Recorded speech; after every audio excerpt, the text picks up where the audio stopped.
Pues que el Señor les bendiga en este día. Voy a invitarle a que abra su Biblia, ya sabe dónde, en el libro del profeta Oseas.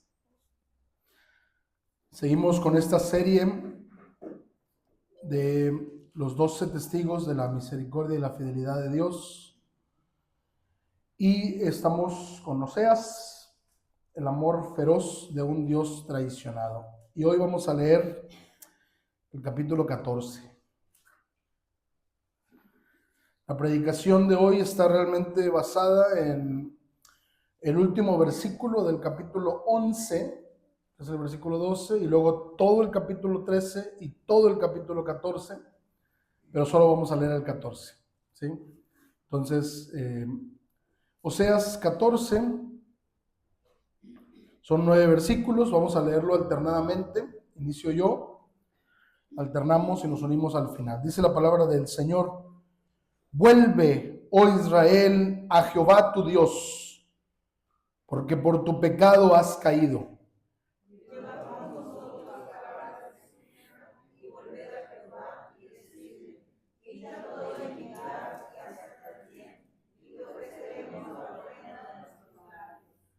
No nos librará el asirio, no montaremos en caballos, ni nunca más diremos a la obra de nuestras manos, dioses nuestros, porque en ti el huérfano alcanzará misericordia.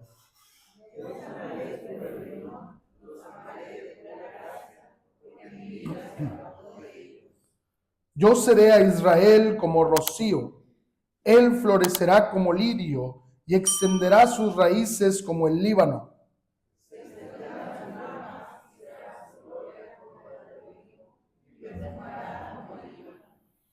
Volverán y se sentarán bajo su sombra, serán vivificados como trigo y florecerán como la vid. Su olor será como de vino del Líbano.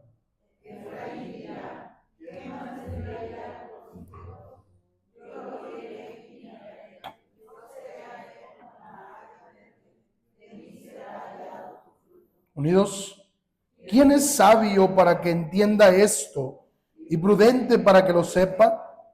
Porque los caminos de Jehová son rectos y los justos andarán por ellos, mas los rebeldes caerán en ellos. Permítame hacer una oración. Padre, gracias porque hoy podemos tomar este tiempo para meditar en tu palabra. Gracias, Señor, porque hemos podido adorarte, exaltarte, pero también ahora podemos disponer nuestra mente y nuestro corazón para escucharte hablar. Habla, Señor, a nuestras vidas. Que tu palabra llegue a nuestro corazón y dé el fruto para la cual tú la has enviado hoy. Oramos en el nombre de Jesús. Amén. Pueden tomar sus lugares.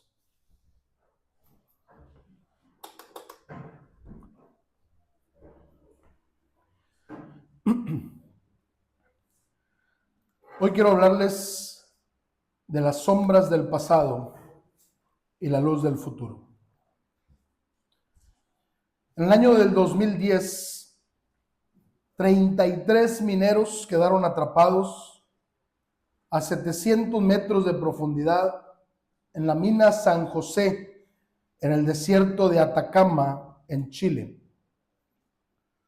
Durante 69 días vivieron en completa oscuridad, sin luz natural, sin certeza de si volverían a ver el sol.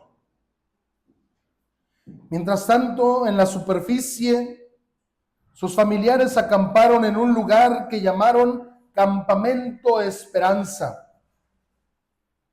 No sabían si sus seres queridos seguían con vida, pero se negaban a irse de ahí. Finalmente, después de más de 2 meses, una sonda logró perforar la roca. Una pequeña luz llegó a la oscuridad y uno por uno los mineros fueron rescatados en una cápsula llamada Fénix, evocando aquella ave mítica que renace de sus cenizas. Cuando el primer minero salió, sus familiares lo abrazaron llorando. 25 horas más tarde, los 33 mineros habían sido rescatados uno por uno. Algo realmente impresionante. La oscuridad había terminado. La luz había vencido. Esta es la historia de Oseas.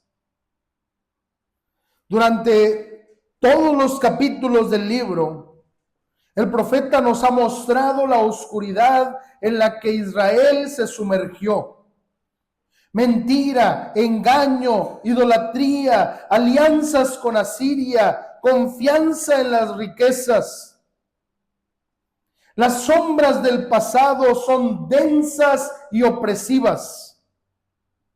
Pero ahora, al final del libro, Dios perfora la roca del juicio. La luz de la restauración entra. El capítulo 13 muestra una transición. Pregunta en el versículo 14, ¿dónde está, oh muerte, tu poder? Y el capítulo 14 promete que Israel florecerá como lirio, como olivo que da gloria y como vid que da fruto. El valle de sombra de muerte se convierte en un jardín de luz. En nuestro recorrido por el libro del profeta Oseas, hemos visto el diagnóstico más sombrío del pecado humano, pero hemos visto también el corazón de Dios que se conmueve. Y ahora llegamos al final. Y el final no es juicio, sino restauración. No es muerte, es vida. No es oscuridad, es luz. Y la pregunta que Oseas deja flotando en el aire para ti y para mí es esta, al final del capítulo 14. ¿Quién es sabio para que entienda esto? La respuesta determinará tu destino. Lo primero que tenemos que observar es las sombras del pasado. Es el pecado que cegó a Israel. El capítulo 11, versículo 12, nos muestra el análisis, el diagnóstico. Efraín, dice el Señor, me rodeó de mentira y la casa de Israel de engaño. Dios está diciendo a través de Oseas que Efraín ha puesto un cerco hostil, que el pueblo de Israel ha decidido deliberadamente actuar en mentira contra Dios. Una mentira que no es pasiva, no es que simplemente se hayan equivocado, es una agresión deliberada y activa contra Dios. Es como si un hijo discutiera con su padre y no solo decidiera ignorarlo, sino que construyera un muro alrededor de la casa para que su padre no pudiera entrar. Eso es lo que hace el pueblo de Israel con sus mentiras y engaños. Pero ciertamente nosotros hacemos lo mismo cuando decimos que confiamos en Dios, pero nuestras acciones demuestran que confiamos en otras cosas. Cuando decimos que amamos a Dios, pero nuestras acciones demuestran que hay otras cosas que ocupan el primer lugar en nuestra vida. Oseas, al empezar el capítulo 12, usa otra imagen confrontadora. Efraín apacienta el viento y sigue el viento solano. ¿Qué significa esto? Mire, apacentar el viento es una actividad inútil. Es como tratar de pastorear algo que no se puede atrapar. Es trabajar duro para lograr nada. Dios está diciendo, Israel anda tratando de apacentar el viento. Por eso no tiene fruto su trabajo.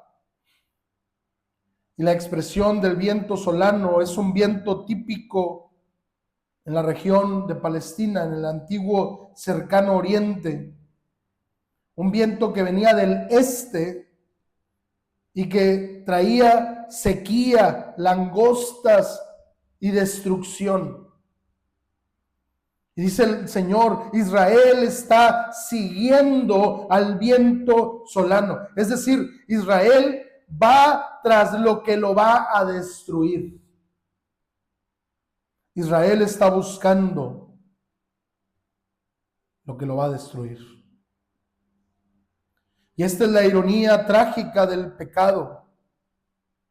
Perseguimos lo que nos mata. Pensamos que el dinero nos dará seguridad, pero nos esclaviza. Pensamos que el poder nos dará control, pero nos consume. Pensamos que la aprobación de los demás nos dará valor, pero nos vacía. Estamos siguiendo el viento que nos destruye.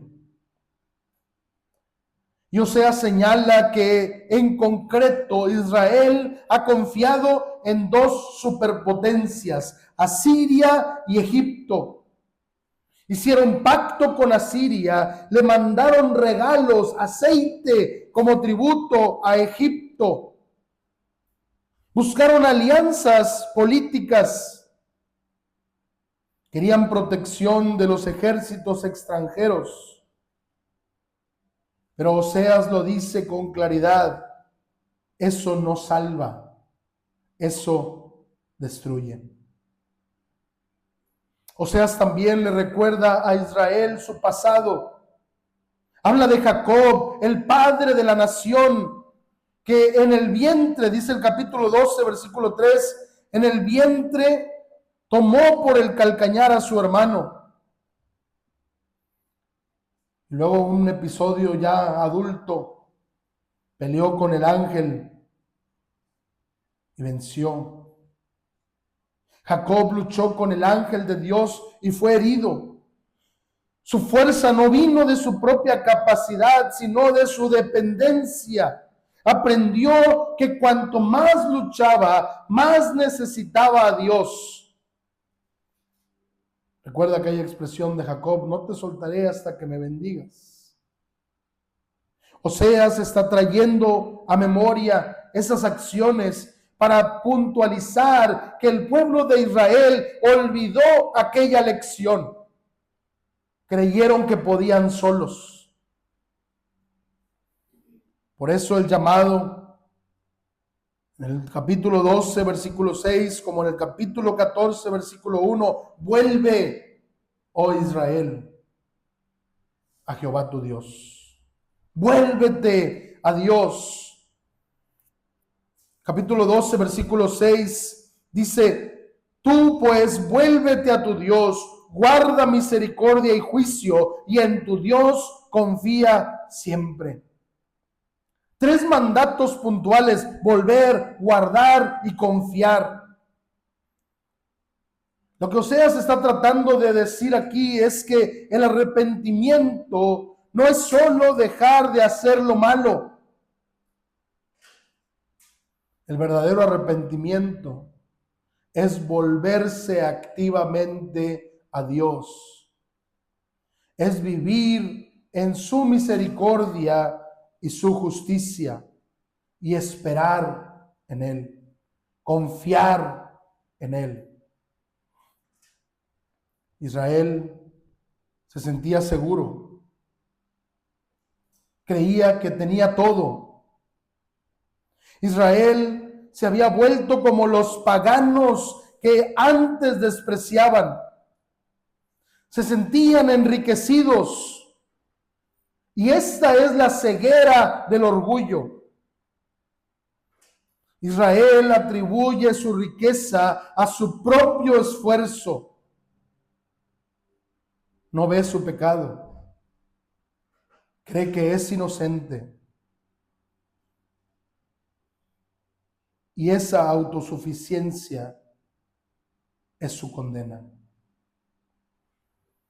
¿Cuántos hoy dicen lo mismo? Lo logré por mí mismo. Soy una buena persona. No necesito a Dios. Esa es la ceguera más peligrosa. Pero Dios responde. Capítulo 12, versículo 9 dice: mas yo soy Jehová tu Dios, desde la tierra de Egipto. Nuevamente haciendo un recordatorio de cómo fue Dios el que sacó a Israel de la esclavitud en la que se encontraban. Fue Dios el que los liberó. Fue Dios el que les dio tierra para poseer. Fue Dios quien les dio las riquezas. Pero ellos se olvidaron de todo. Y esa es la raíz de todo pecado. Olvidar que todo proviene de Dios. Oseas continúa describiendo el pecado de Israel y cómo de una manera trágica acudieron a los Baales y cuando eran enaltecidos cayeron debido al orgullo. Porque sí, el orgullo siempre termina en destrucción. Dios resiste a los soberbios. Y luego viene el versículo clave en el capítulo 13, versículo 9. Te perdiste, oh Israel, mas en mí está tu ayuda. Dios le está diciendo al pueblo de Israel: tú mismo te destruiste, tú mismo te buscaste la ruina. Ya habíamos señalado en sermones anteriores que no podemos pensar en Dios como un Dios caprichoso, malvado.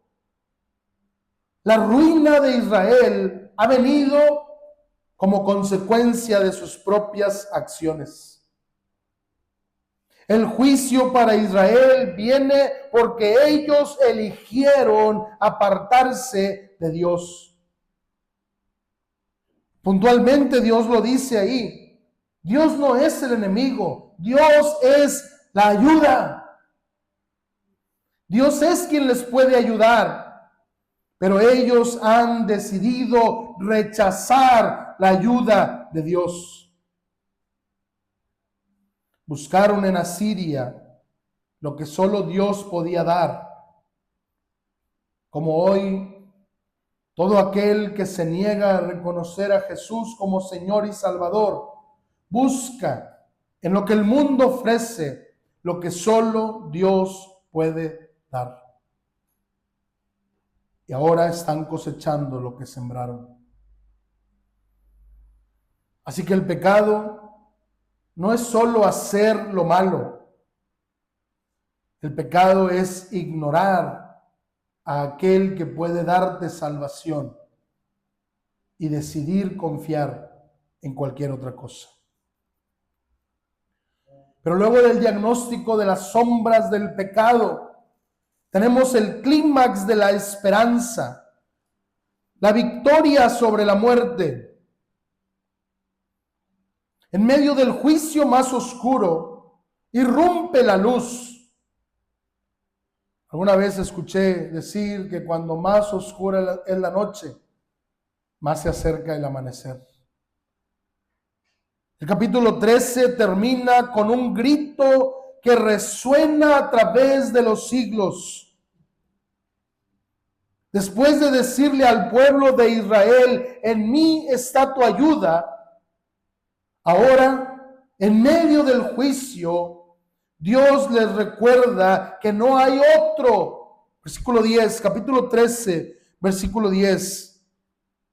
¿Dónde está tu rey para que te guarde con todas tus ciudades? No hay otro que pueda salvarnos más que Dios. No hay otro rey. Asiria no puede, los reyes no pueden, los ídolos no pueden salvar, solo Dios. Y esta verdad resuena en el Nuevo Testamento. No hay otro nombre bajo el cielo dado a los hombres en quien podamos ser salvos. Solo en el nombre de Jesús. Luego en el versículo 14, Dios pregunta: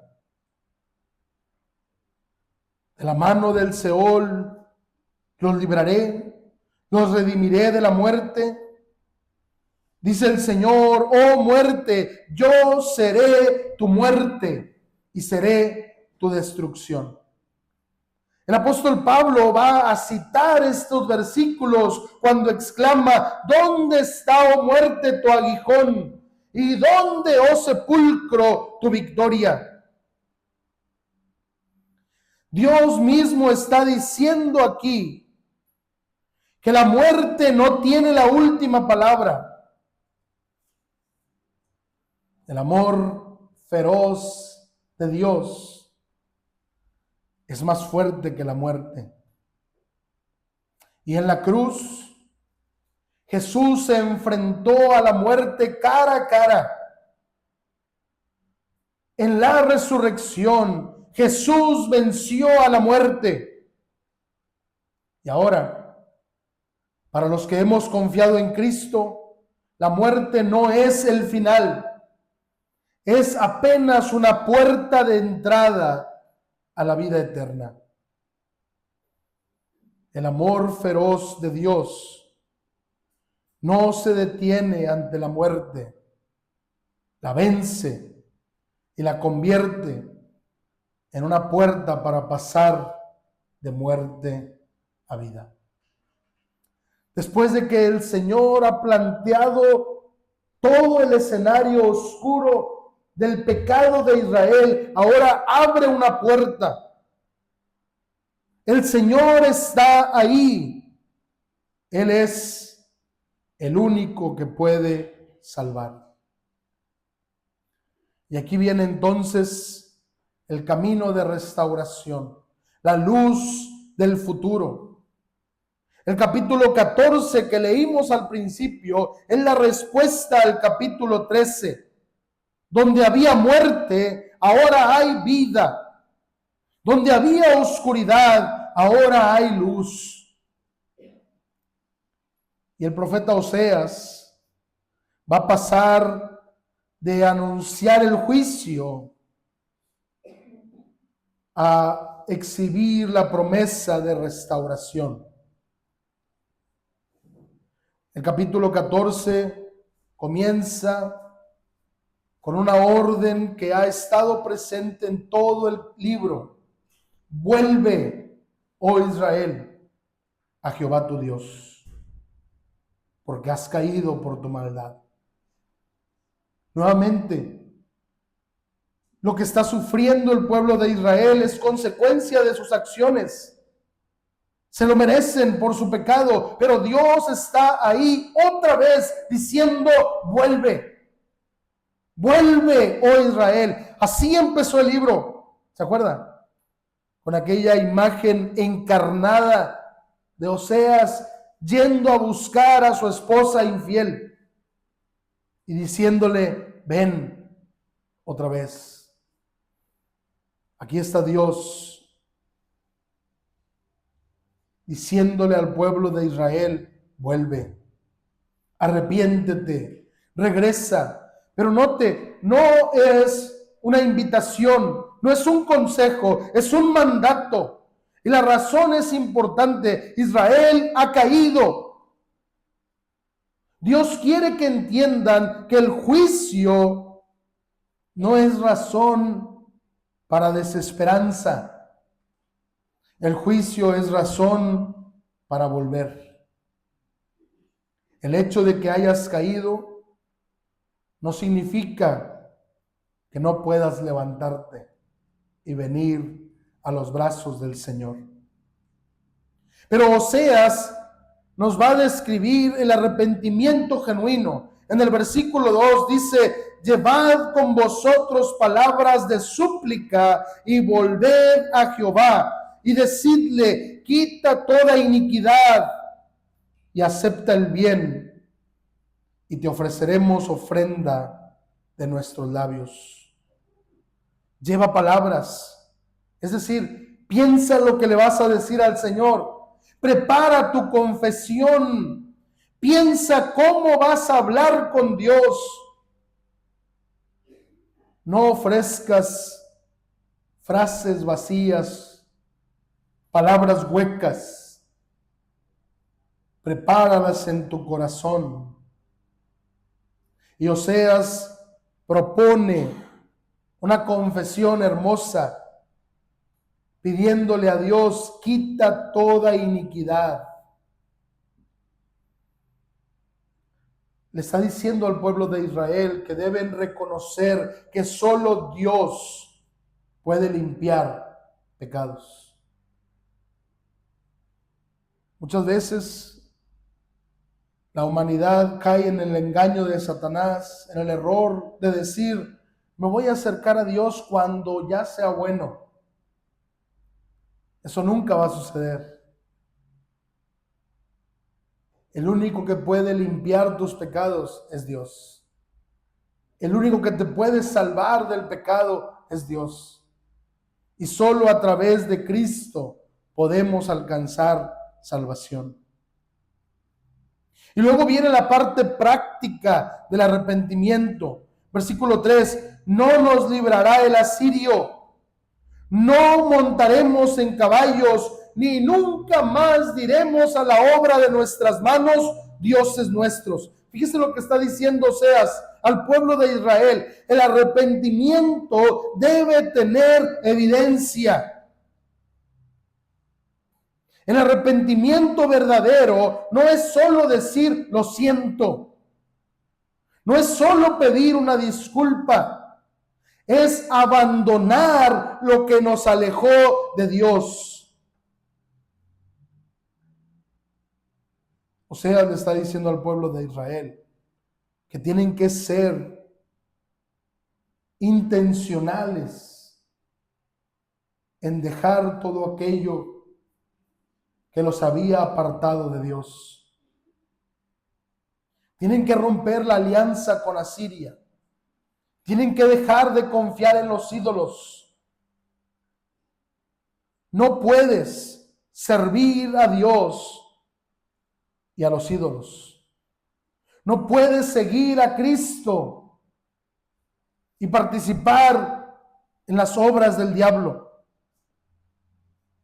Necesitas decidir si vas a seguir a Jesús o no. La confesión del versículo 3 termina con una declaración de dependencia, porque en ti el huérfano alcanzará misericordia.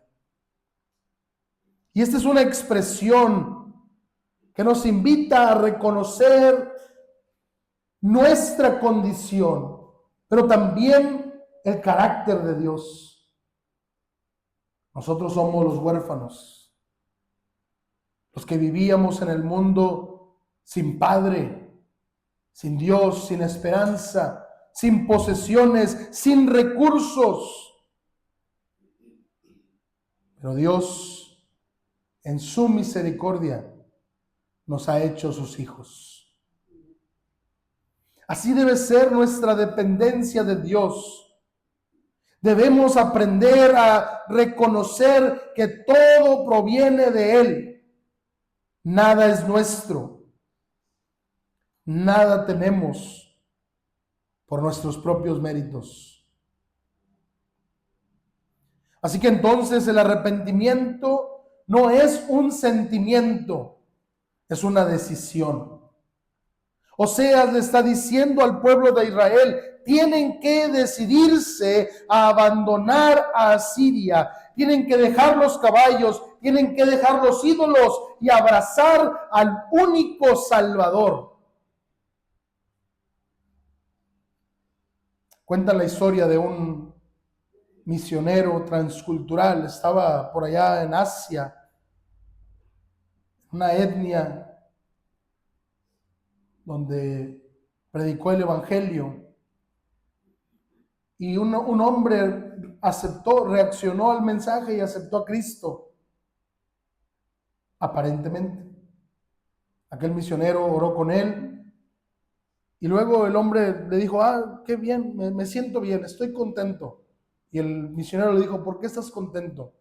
Dijo, bueno, porque ahora ya tengo a Buda y a Jesús. Si uno de los dos me falla, el otro me puede ayudar. El misionero le dijo, no has entendido. Tengo que volver a hablar. Tengo que volver a explicarte. Porque Jesús no es un camino. Jesús es el camino. El único camino al Padre. Pero a veces así vivimos nosotros, como el pueblo de Israel. Por eso Oseas hace un llamado. Tienen que dejar todo, tienen que abandonar todo para vivir solo para Dios. Y el versículo 4 viene una muestra de la misericordia de Dios. Dice el Señor, yo sanaré su rebelión, los amaré de pura gracia. Ese es nuestro Dios. Un amor voluntario de Dios. Un amor que no merecíamos. Un amor gratuito, sin condición. El apóstol Pablo retrata lo que está diciendo Oseas aquí. Dios muestra su amor para con nosotros, en que siendo aún pecadores, Cristo murió por nosotros. Ese es el amor de pura gracia. Un amor que no espera a que nosotros seamos buenos, sino que nos ama aun cuando somos malos. El amor de Dios, la gracia de Dios se manifiesta para rescatarnos del pecado. Pero, mis amados hermanos y hermanas, el amor gratuito, el amor de gracia, el amor voluntario de Dios no es una licencia para pecar. De hecho, es todo lo contrario. El amor de gracia de Dios es lo único que puede romper las cadenas del pecado que nos atan. Por eso Oseas insiste en que debemos abandonar todo lo que nos ha alejado de Dios para seguirlo solo a Él. Y luego Dios derrama bendiciones. Dios no pone límites a su gracia. Dice el versículo 5, yo seré a Israel como rocío. Y mire, si usted investiga un poco la geografía bíblica, ¿se acuerda, por ejemplo, del Salmo 133? Mirad cuán bueno y cuán delicioso es habitar los hermanos juntos en armonía. Es como el buen óleo sobre la cabeza de Aarón que desciende hasta el borde de sus vestiduras, y como el rocío de Hermón. Esa expresión, rocío de Hermón, la leemos y decimos, pues. Mire, en la geografía bíblica, el monte Hermón es un monte muy importante ahí en Israel, ¿sí? Este monte se congela. Allá arriba, en la cúspide de la montaña se congela. Y cuando viene la época de la sequía, porque ahí en Israel, ¿se acuerda otra expresión de la Biblia? La lluvia temprana y la tardía, ¿sí? Hay una época de lluvia, pero hay muchos meses de sequía. Pero en esa época de sequía, cuando no llueve, el monte se descongela y desde la madrugada empieza a caer un rocío, y luego ese mismo descongelamiento alimenta algunos arroyos para que haya vida, aunque no ha llovido. Esa expresión, dice Dios, yo seré rocío para Israel. Entonces, Dios está diciendo, yo voy a ser el que produzca vida en ellos. Yo voy a ser el que les provea todo. Para el pueblo de Israel, ellos lo entendían muy bien. Si no había ese rocío, aquí todo se moría. Se secaba todo. Pero Dios proveía ese rocío. Y ahora Dios está diciendo, yo seré ese rocío. Sigue la cascada de bendiciones. Dice, yo seré a Israel como rocío, él florecerá como lirio, extenderá sus raíces como el Líbano, se extenderán sus ramas y será su gloria como la del olivo. El olivo es otro símbolo de prosperidad y bendición. Y dice el Señor, la restauración que yo voy a hacer no será una restauración privada. Todo el mundo se dará cuenta de que yo estoy bendiciendo a mi pueblo. Versículo 7, volverán y se sentarán bajo su sombra. Otra vez los pueblos vendrán y encontrarán bendición en el pueblo de Dios. Y finalmente, después de que Dios ha hecho esta invitación, después de que Oseas ha hecho esta reprimenda de abandonar todo para seguir solo a Dios, y que Dios ha prometido las bendiciones incalculables para su pueblo, finalmente en el versículo 8, Efraín dirá, ¿qué más tengo que ver con los ídolos? Por fin el pueblo de Israel ha reaccionado. Por fin el pueblo de Israel dice, no más, nunca más. Es como si Oseas estuviera escuchando de la voz de su esposa decirle a sus amantes, no quiero saber nada más de ustedes. Quiero restaurar mi relación con mi esposo. Eso es lo que está diciendo Dios que Israel debe de hacer. No quiero más. No quiero nada más con los ídolos. Ya no eres nada para mí. Y Dios responde en el versículo 8, yo lo oiré y miraré. El Señor está esperando la confesión. El Señor está esperando el arrepentimiento, y cuando Dios ve el arrepentimiento, da vida. Y hoy sigue siendo así. Cuando nos arrepentimos y venimos a Cristo, Él nos da vida. Nos limpia de todo pecado y nos asegura la vida eterna. Pero el libro termina con una frase de sabiduría. ¿Quién es sabio para que entienda esto y prudente para que lo sepa? Porque los caminos de Jehová son rectos y los justos andarán por ellos, mas los rebeldes caerán en ellos. La comprensión de este libro no es automática, requiere sabiduría. Los caminos de Dios son rectos, no hay injusticia en él, pero la misma senda produce diferentes resultados según la disposición del corazón. Los justos andan en los caminos de Dios. Los rebeldes se tropiezan. Y no es que Dios los haga tropezar. Es que su obstinado corazón los hace tropezar. Ellos mismos caen por su rebelde corazón. El mismo camino que es vida para los justos es muerte para los rebeldes.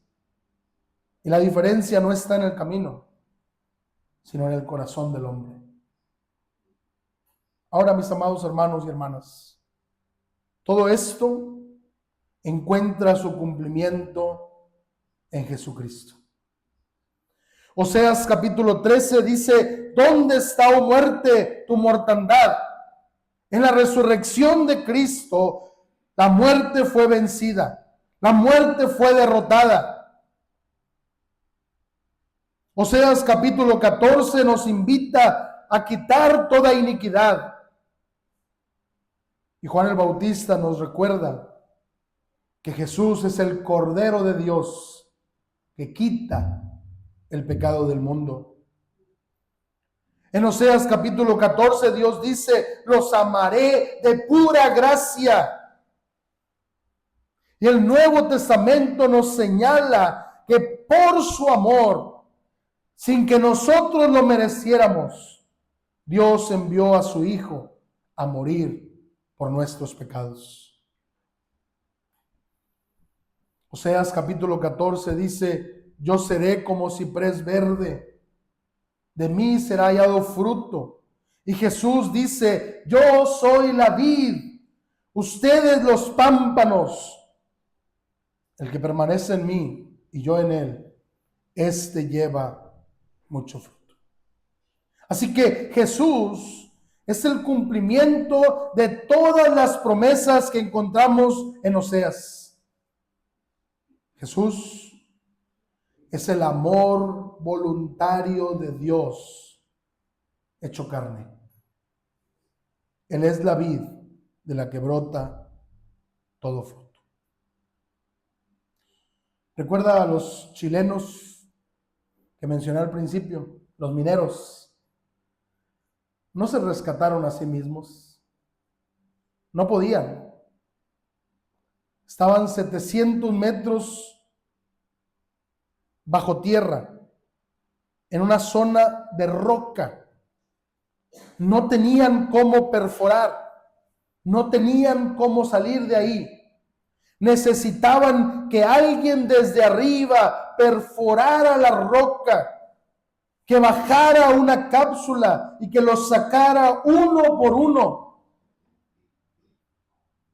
Ellos no hicieron nada, simplemente confiaron en los rescatistas y se dejaron subir. Así es la salvación. Israel no podía salir de su exilio por sí mismo, no podía romper el poder de la muerte, no podía sanar su propia rebelión. Dios tuvo que perforar la roca del juicio. Dios tuvo que enviar a su Hijo, tuvo que bajar a la tumba y resucitar. Lo que tú tienes que hacer, lo que nosotros tuvimos que hacer, fue solo subirnos a la cápsula y dejarnos llevar por el Señor. Confiar en Él. Esta acción de subir a la cápsula es el arrepentimiento. Los mineros, para ser rescatados, tuvieron que abandonar donde estaban.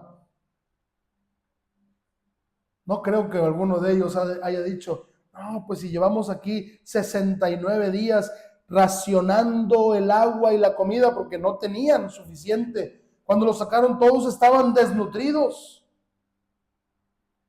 No creo que ninguno haya dicho: no, yo no me quiero ir, me quiero quedar aquí. Ya me acomodé. Lamentablemente, el hombre sí reacciona así. No queremos que Dios nos rescate, no queremos que el Señor nos salve. Pero Dios envió a su Hijo para dar su vida en perdón de nuestros pecados. Lo único que tenemos que decir es: Señor, en ti el huérfano alcanza misericordia. Señor, creo en ti, confío en ti. El libro de Oseas comenzó con una esposa infiel llamada Gomer y termina con una esposa restaurada. Israel floreciendo como lirio. Esa es mi historia. Comencé en pecado, en rebelión, en oscuridad, pero por la pura gracia de Dios, hoy vivo en la luz. Esa es tu historia también, si has creído en Cristo. Y no es porque tú seas fiel, es porque Él es fiel. No es porque lo merezcas, es porque Dios nos ama por pura gracia. Y la última palabra de Oseas es una pregunta, pero no es una pregunta retórica, es una invitación. ¿Quién es sabio para entender esto? La sabiduría no es información, es decisión. Es elegir andar en los caminos de Dios. Esta es la verdadera sabiduría. Si tú te crees sabio en tu propia opinión, muy pronto te darás cuenta del error que has cometido. Israel lo aprendió a la mala. Se creían más sabios. Buscaron sus propias soluciones y se encontraron con el juicio y el dolor. Pero Dios ha puesto delante de ti el verdadero camino. Jesús es el camino, la verdad y la vida. Y la verdadera sabiduría es elegir andar en los caminos de Dios. Hoy el valle de sombras se ha disipado. La luz del futuro resplandece. El que sanó la rebelión de Israel te ama por pura gracia. El que venció a la muerte te sostiene hoy. La cápsula está abierta. El Padre te está esperando. El llamado es el mismo. Vuelve. Vuelve a Jehová tu Dios. Oremos. Padre, gracias por tu palabra. Gracias, Señor, por recordarnos a través de la historia del pueblo de Israel nuestra condición. Pero gracias también por mostrarnos ese amor de pura gracia. Ese amor por el cual enviaste a tu Hijo a morir en perdón de nuestros pecados. Gracias, Señor Jesús, por no aferrarte a tu gloria, por descender a este mundo para darnos la esperanza de la vida eterna. Gracias, Dios. Señor, si hay alguien en este lugar que aún no ha reconocido a Jesús como su Señor,